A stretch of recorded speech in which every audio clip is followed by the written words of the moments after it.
All right, everybody, I got the 140 out here today. I'm gonna plant sweet corn with this tractor, one row. I've got the counter shaft and the fertilizer drive. I got the bent draft link bar. I gotta swap it out. Got the rear spring arms. Got the rear cultivator arms. I got to pull that trailer hitch off of it. I got the rear shanks over here, or the scratchers that I'm gonna use. And I gotta go round up. I'm gonna adjust these a little bit. I may trim them down. I don't know. I'm gonna get the tractor set up and then we're gonna go from there. But I want them to be tucked in just barely past. I don't want them past the back tire. So if I can get them adjusted to where they'll do that, then that's fine.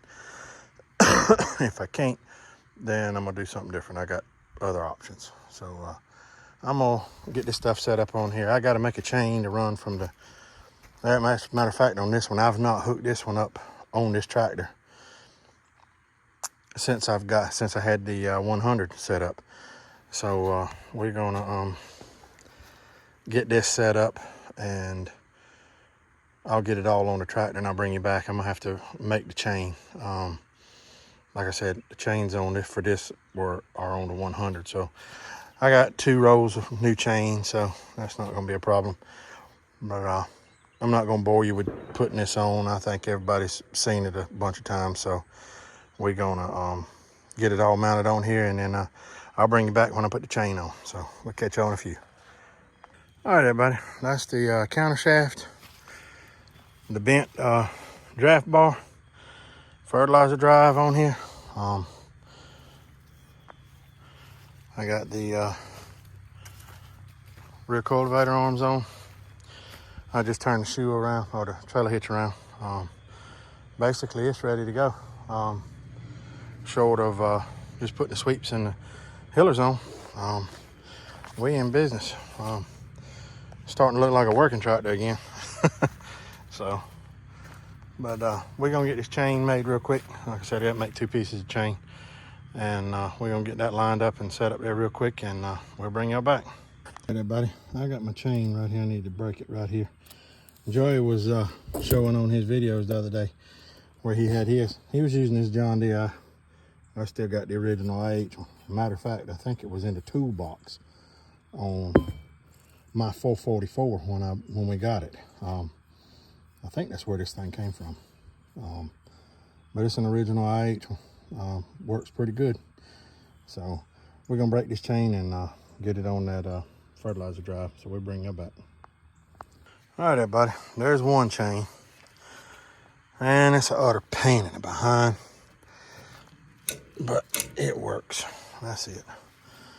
So we're good to go on that. So now the hard one, I got to crawl under the other side and get that chain. So I'll get in on, and then I'll bring you back for sure. All right, everybody, we got it all chained on there.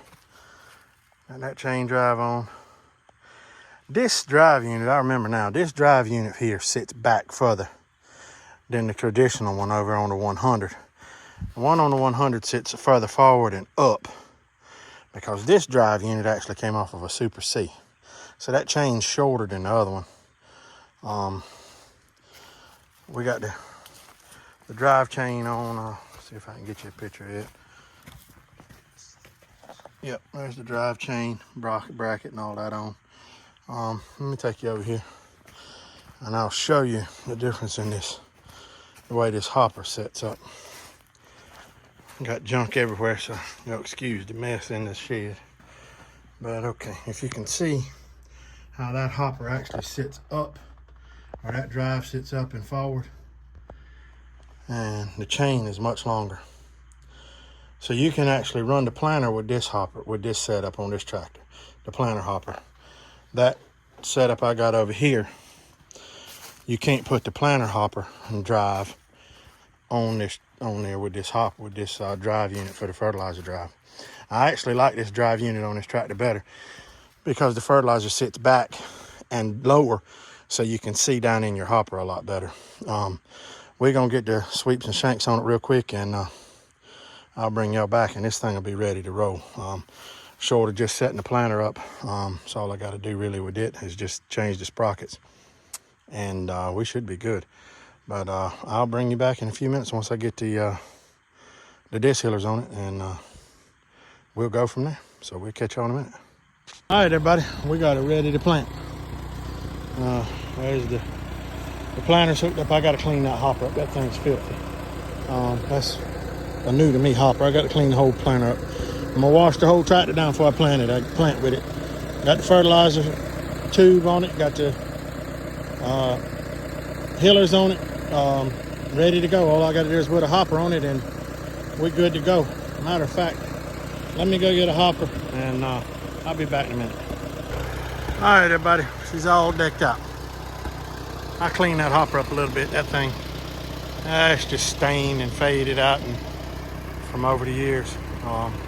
I did put a new decal on it, make it look a little bit better. Got my scratchers set up where I want them. And I decided to use the big square hopper that I got from James. It's still all original other than the base. I did redo that base. Still got the original IH decal on it. I actually found that lid on eBay of all places.